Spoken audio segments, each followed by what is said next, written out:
Hey there, aspiring guitarist. Okay, you finally found a jam session at a state park or at a park or somebody's house.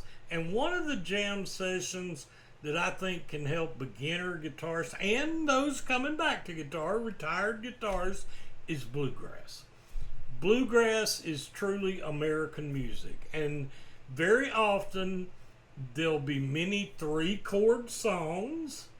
There'll be an assortment of various rhythms, assortment of instruments. Naturally, you have the guitar, but there's that mandolin, the banjo, a violin. There are all kinds of instruments, and you will hear everything from a slow to a fast, hopping rhythm to a mandolin that gets into a lovely little melody line to a banjo running a riff down the fretboard. I mean, it's American music, and it's very often in an atmosphere that I feel is inviting. They want you to join. They want you there. Now they're often handled different ways by the different leaders of the jam session. Some of them are very organized. They'll hand everybody a sheet when they get there that has the songs they're going to play. Some of them even have the chords beside the song, the key it's in, things like that. I'm fixing to get to that key in just a second. Hang with me. This is going to help you. Some of them are more laid back. They may start out and two or three of the leaders will play a song that they've created since the last meeting. Some of these meetings are weekly. Most of them are monthly that I've seen. Some of them are more than that. It just depends on the Bluegrass Association, and most all states have a Bluegrass Association. Many regions, areas, counties, cities have bluegrass associations where people get together and have fun. So anyway, they're going to handle it different. Now, if I know you've probably heard this before, you've probably heard it on TV or whatever, but somebody will go, "What key is it in? Hey, what's the key?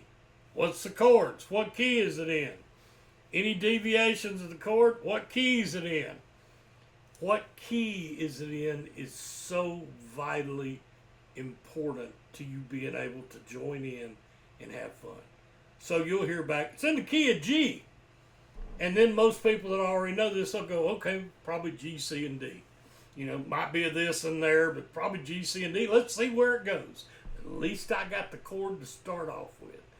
Probably going to start with a G, because if it doesn't, they're going to tell you." So, how do I know that I got a C and a D out of that? The 1, 4, 5 chord progression. What does that mean? What am I counting? 1 from where? 4 from where? 5 from where? I have a video, and it was probably one of the most watched videos I had, and it's titled something I'm pulling out of my head, something to the effect of "the one thing I will stop teaching a student if they refuse to learn," and that is the musical alphabet.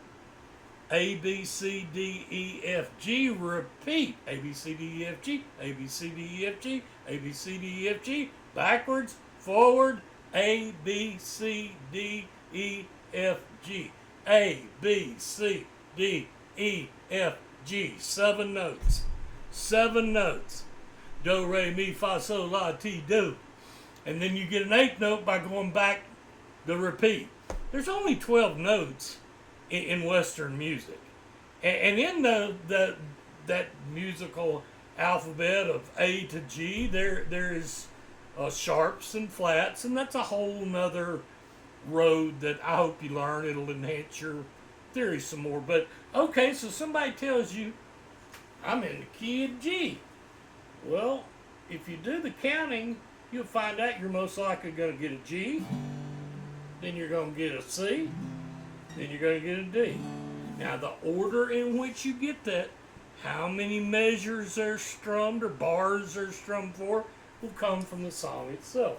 But if you know what chords to expect, you are further ahead in the game and you can join in, have some fun. So let's apply. They tell you it's in the key of G. Use your thumb. Either thumb. Use your pinky. I don't care. Find a reference point. I use the thumb. And I use the thumb as my root chord. G. And then so G is 1.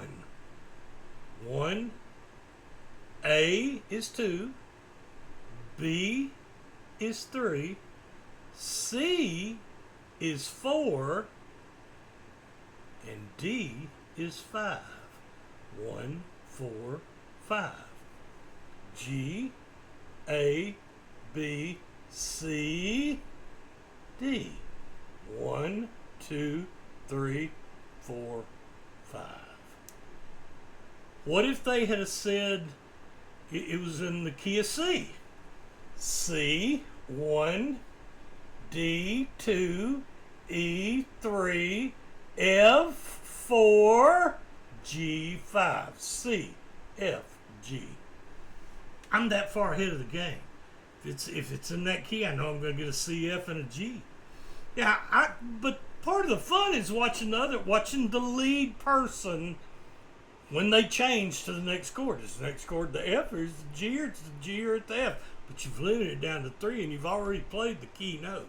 You've already played the key chord, C.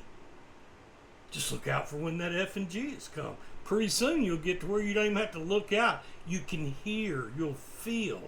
You'll start learning to feel the sound of a chord. And then you're going to get to enjoy the rhythm that's set by the leaders and things like that.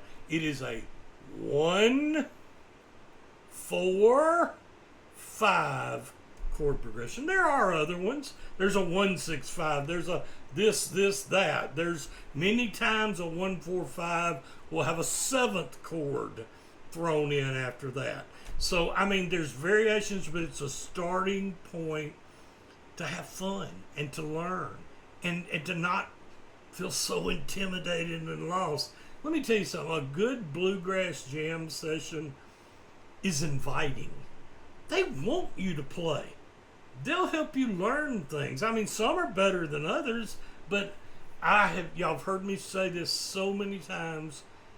You get more out of guitar learning when you are playing with others. Now, you don't want the blind leading the blind. Somebody's got to know something, but I find bluegrass jam sessions, it's American music. And American music is inviting. Come on in, sit down, put your chair up, got your guitar, your banjo, your mandolin, your fiddle. I mean, what you got? And I mean, it's just, don't be scared. The next time you hear, what key is it in? When they tell you, 1, 4, 5. Using A, B, C, D, E, F, G, repeat. A, B, C, D, E, F, G, repeat. And you'll have some fun. And you get to play some guitar. And you'll soon see how harmonizing with other people. You'll be strumming along, and all of a sudden some mandolin player, he'll come in doing a scratch strum, which makes that very distinct sound, or he'll play a little melodic line, or then you'll have the banjo walking a chord all the way down the neck. It's just fabulous. And it exposes you to other instruments. And you can see a harmony between other instruments. So, what key is it in? 1, 4, 5. Know that root chord, then work your way down to the 4th and then the 5th, and have some fun. And I hope your guitar journey is blessed, and most of all, and I really do always mean it, hey, happy picking.